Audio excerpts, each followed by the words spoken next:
What we are about to tell you is so disturbing that the sole survivor has refused to speak about it for over 30 years.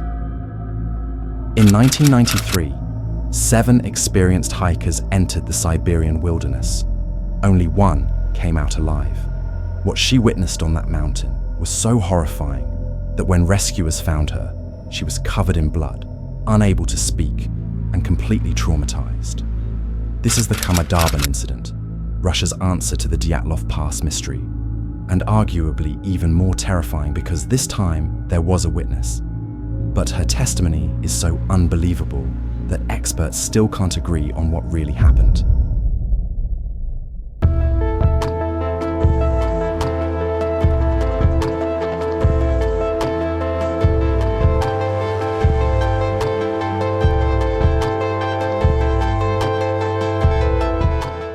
The Khamar-Daban mountains stretch across southern Siberia, near the border with Mongolia. These aren't the world's tallest peaks, but they're treacherous, unpredictable, and known for sudden weather changes that can turn deadly in minutes. In August 1993, during a major tourism festival, 7 hikers from Kazakhstan decided to attempt one of the most challenging routes in the region, a grade 4 difficulty track that would push even experienced mountaineers to their limits. Leading this expedition was 41-year-old Lyudmila Korovina, a master survivalist and mountaineering instructor who had spent decades training students. She was known for her tough love approach, pushing people beyond their comfort zones, but her former students credited her with saving their lives through the skills she taught them. With her were 6 young hikers, each with their own story. 23-year-old Sacha, who Lyudmila considered like a son. 17-year-old Valentina, known as Valia, calm, collected, and experienced. 24-year-old Tatiana, attempting her first grade 4 hike. 19-year-old Denis, a last-minute addition to the group. 15-year-old Timur, practically born in the mountains.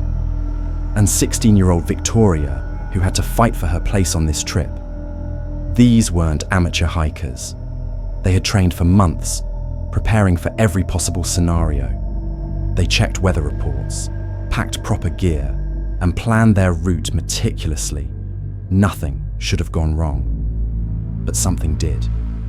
Something so inexplicable that it defies logic. The group's journey started normally enough. They took the train from Kazakhstan to Irkutsk, then traveled to the small town of Marino at the base of the mountain range.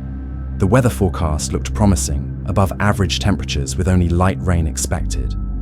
For the first 2 days, everything went according to plan. The group took a slightly unconventional route, but this actually worked in their favor, allowing them to summit several peaks ahead of schedule. They covered around 70 kilometers, crossing the Langutai Gorge and scaling the highest peak in the range, Khanulu. These were experienced hikers executing a well-planned expedition. Lyudmila's training was paying off, and the group was bonding, sharing stories around their campfire, confident in their abilities. But on the 3rd day, everything changed. A cyclone from Mongolia caught everyone by surprise. The storm was so severe that it flooded the city of Irkutsk, leaving people wading through knee-deep water. In the mountains, this rain turned to heavy snow at higher elevations. The group found themselves caught on an exposed ridge as the storm hit. Initially, they tried to push through, worried about missing their planned rendezvous with another hiking party led by Lyudmila's daughter. But as they struggled through the freezing rain and wind, exhaustion set in. At 4 p.m., they made a decision that may have sealed their fate. Instead of continuing to their planned campsite in the forest, they decided to set up camp in the open, on an exposed patch between 2 mountains, with only rocks and grass for shelter. What happened next is where this story transforms from a tale of survival into something far more sinister. They couldn't build a fire due to the conditions, but the group's spirits remained high. They huddled together in their 2 driest tents, sharing stories of their adventure so far. Strangely, perhaps to keep their sleeping bags dry, they never took them out of their plastic wrapping. Instead, they slept exhausted on the tent floors. But their rest was constantly interrupted. At 4 a.m., the tent ropes snapped in the wind. Then the stakes holding the tents down were torn free. By morning, snow covered the entire landscape, obscuring the landmarks they'd relied on for navigation. At 11:30 a.m., after a meager breakfast, they packed up and started heading toward the tree line, hoping to find shelter and get their bearings. They were expecting to meet up with the other hiking group, led by Lyudmila's daughter, Natalia. But just 10 meters into their descent, the unthinkable happened. According to Valya, the sole survivor, Sasha suddenly collapsed. When they helped him to his feet, he fell again, this time letting out a piercing scream that echoed across the mountainside. But what Valya witnessed next defies all logic and reason. As Lyudmila rushed to help Sasha, something horrific began to happen. Blood started pouring from his eyes and ears. Foam bubbled from his mouth. His body convulsed violently, and then he stopped moving entirely. Lyudmila screamed for help as she tried to revive him. But within moments, she too began experiencing the same symptoms. She collapsed on top of Sasha, unconscious or dead. The horror was just beginning. Tatiana started gasping for air, clawing at her throat as if something was choking her. In desperation and apparent agony, she ran to a nearby boulder and began smashing her head against it repeatedly until she collapsed. The two youngest members, Timur and Victoria, tried to run toward the forest, but they too began coughing up blood and tearing at their throats. In what seemed like a fever-induced frenzy, they ripped off their clothes as if they were burning up from the inside before collapsing in the snow. Dennis, who had been hiding behind rocks, made a desperate attempt to flee but suffered the same fate, choking, bleeding from his face, convulsing, and then falling motionless. In a matter of minutes, Valya watched all 6 of her companions die in the most horrific way imaginable. Valya, the calm and collected 17-year-old, found herself alone on a mountain with 6 dead bodies and no explanation for what had just occurred. Her survival instincts kicked in, and she ran. She ran until she reached the safety of the forest, far from whatever had killed her friends. As she caught her breath, the storm continued to rage around her. Trees were falling like matchsticks in the wind. She found a crack in a cliffside and wedged herself inside, trying to process the nightmare she had just witnessed. For the next several days, Valya survived alone in the wilderness. She had to return to the bodies to scavenge supplies, a traumatic necessity that forced her to confront the horror again. She found a map and some food, but the snow had covered all the landmarks, leaving her completely lost. Using her training, she followed an abandoned electrical line down the mountain, hoping it would lead to civilization. She eventually reached an abandoned village, and then a river where she set up a signal using her sleeping bag, hoping someone would spot her. That someone was Alexander, a Ukrainian kayaker leading a group down the Snezhnaya River during the tourism festival.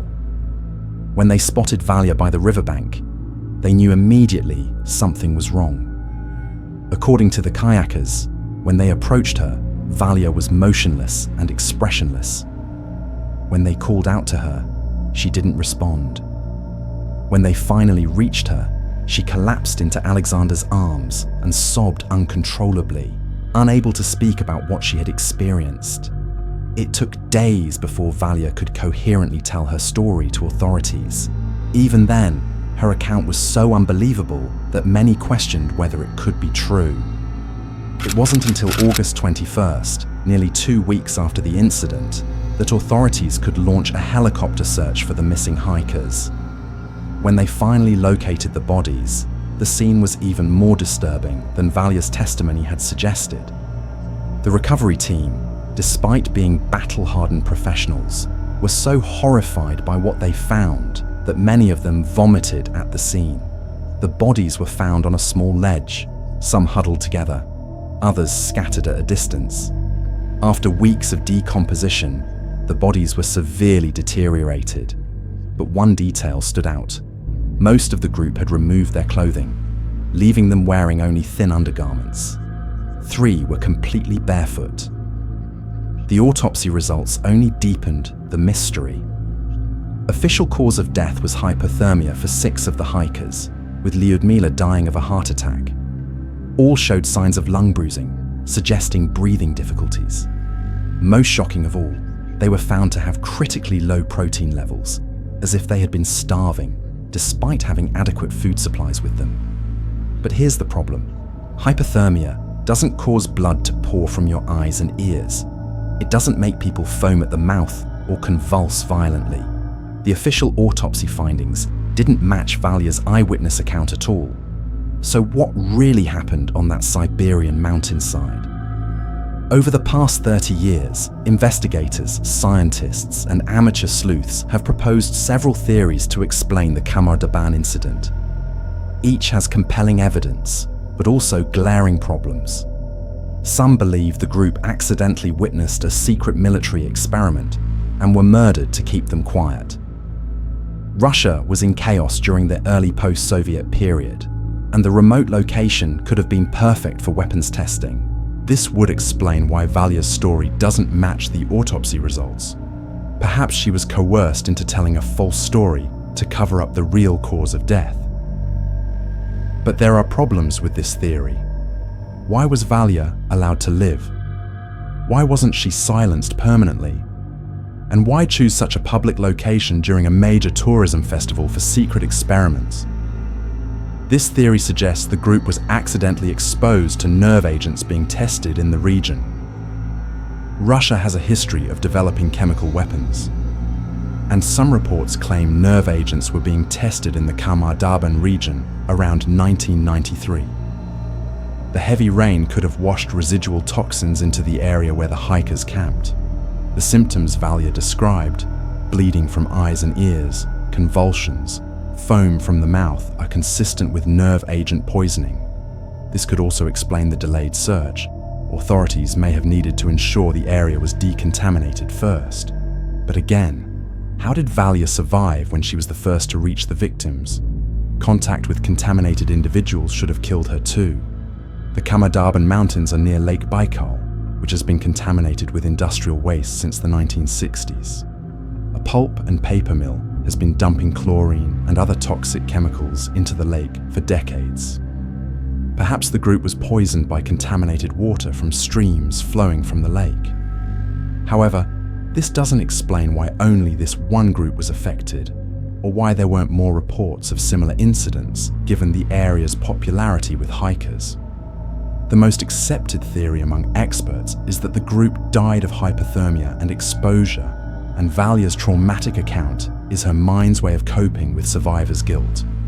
Human memory is notoriously unreliable, especially during traumatic events. Her brain may have created a false narrative to explain the unexplainable. The group was caught in a severe storm, poorly positioned, unable to build a fire, and without proper shelter.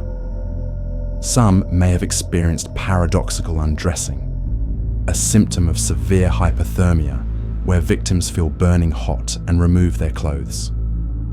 When Valya awoke to find her friends dead or dying, she panicked and ran. But this theory also has problems. These were experienced hikers who had trained for months with a master instructor. Why were they so unprepared for conditions that other groups survived the same weekend? Today, Valya lives quietly with her family. She has spoken about the incident only once in public since 1993, and she has sworn never to discuss it again. She claims she simply doesn't want to relive the nightmare. Importantly, she has never retracted her original story. If she had been coerced into lying, why maintain such an outlandish account? Why not simply say they died of hypothermia and she was the lucky survivor? Her continued silence only adds to the mystery. What did she really see on that mountain? What is she protecting, or what is she protected from? The Khamar-Daban incident remains one of the most baffling mysteries in mountaineering history. 6 experienced hikers died under circumstances that defy explanation, leaving behind more questions than answers. Was it a military cover-up, chemical weapons testing, environmental poisoning, or simply the tragic result of hypothermia complicated by survivors' guilt and false memories? The truth is, we may never know. Like the Dyatlov Pass incident that inspired countless theories which we have covered in our channel before, the Khamar-Daban mystery seems destined to remain unsolved. The only person who knows what really happened has chosen to take her secrets to the grave. But that's what makes mysteries like this so compelling. They remind us that even in our modern world, there are still events that can't be easily explained, still stories that defy our understanding of what's possible. What do you think happened on that Siberian mountainside in 1993? Was Valia telling the truth about a mysterious illness that struck down her companions? Or is there a more sinister explanation that we haven't considered?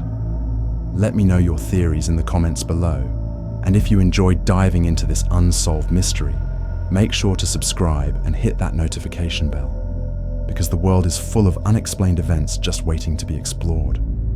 Up next, we'll be investigating another chilling mystery that will keep you awake at night. You won't want to miss it.